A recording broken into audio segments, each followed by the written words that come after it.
We are still on interval, and this is interval part 4. If you have not watched part 1, 2, and 3, please do yourself nice by watching them so that you can understand where we are coming from. All right. Now, this part 4 here, we're looking at perfect interval. Okay. So in the previous videos, that have been established there that we only have 4 majors. Okay, and from major we derive our minors. So what are the majors? We have second, third, sixth, and seventh. Do you understand? All this has been explained in the previous videos. Okay, now it's also established that we do not have major fourth and we do not have major fifth. All right, so let's get into perfect interval. So here in music we have 4 perfects. We have how many perfect? 4 perfect. We have 1. We have perfect unison. Okay. 2. We have perfect fourth. We have perfect fifth. And the last one is perfect eighth. And 8 is also the same thing as what? Octave. Okay. So these are the perfect interval we can experience here. Do you get in music? Now, let's start from the first one. What is perfect unison? When we say perfect unison, it means the 2 notes of the interval, they are in the same position. Okay, either the same line or the same space. It's like saying G and G, C and C, A and A. Okay, let me just show that here. It's like having a note here and a note here, and you are asked to describe the note. How do you describe the interval? Perfect unison. Either the same line or the same space. Okay. Then also, this is the first one. I just talked about this. Then the second one, perfect octave or perfect 8. It means from the scale, you are dealing with the first note to the 8th note. Okay. Note 1 to note 8. The degree 1 to the 8th degree. That is perfect octave. Or at times we just say octave. Hope you understand that. Okay, what about fourth and fifth?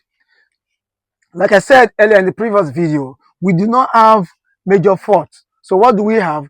We have perfect fourth and perfect fifth. So this is it. From the first note to the fourth note, note 1 to note 8 in a major scale is a perfect fourth. Okay, and the first note to the 5th note is also what? Perfect fifth. Do you understand? Perfect fourth and perfect fifth. Perfect fourth, perfect fifth. We do not have major fourth. We do not have major fifth. They don't exist. Okay? Now, let's consider these intervals. The first one, where do we have the first note? The first note is down here. Okay? Remember, we have a ledger line here below, and that ledger line is called what? Letter C, the middle C. Okay, so after the line, we have a space. That space is also called a ledger space. So here, this is the first ledger space below treble staff. Okay, and what is that letter? That is letter D. Remember our first line is E. So when you are coming down, what letter comes before E? It's letter D. Therefore, we are dealing with the scale of what? D major. Okay, D major. And the second note is where? On the second line of the staff. And what is the second line of the staff? Is letter G. So therefore, we are dealing with D to G. D to G. First note, that is the tonic, to the fourth note, that is perfect fourth. So this interval is a perfect fourth. I'm using letter P to describe, just to represent that perfect fourth. It's as simple as that. Now let's check the number 2 interval. Number 2 interval, we have second line, which is G. G to D. G, that means we are dealing with the scale of G major. Where is G major? G major, where are you? Right here. So G to D, that is what? Perfect fifth. 1, 2, 3, 4, 5. D is the fifth note of G major. So this is a perfect fifth. I hope you are following. All right. Let's check the third one. The third one, we have the third interval. The root note is on the ledger line. That is our letter C. That means we are dealing with the scale of what? The scale of C major. And here, still another G here, second line. So C major, first note to the fifth note. We have another perfect fifth here. Okay. The next one, number 4. Number 4, what is this note? This is E, and it carries a flat.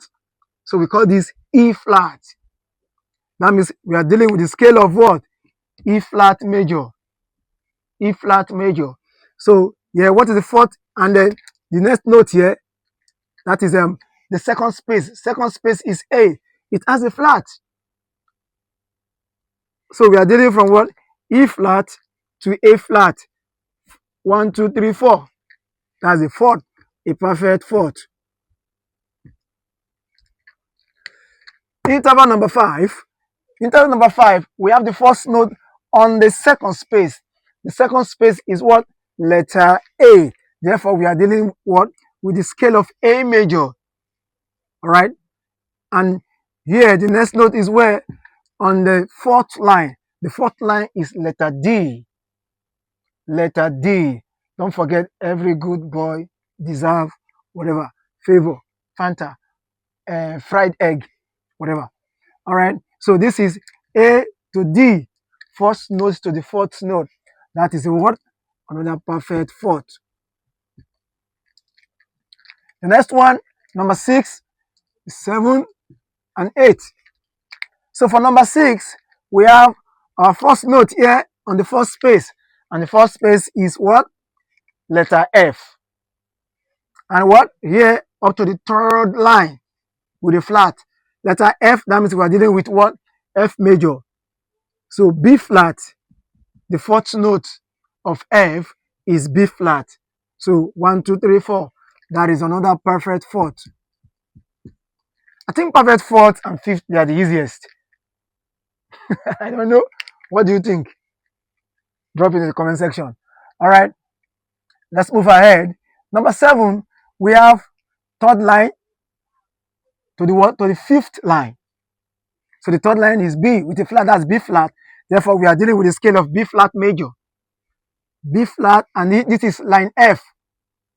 The fifth line, it's F. All right, where is F here? B flat F. 1, 2, 3, 4, 5. First note to the fifth note. That is a perfect fifth. I hope you are following. Perfect fifth.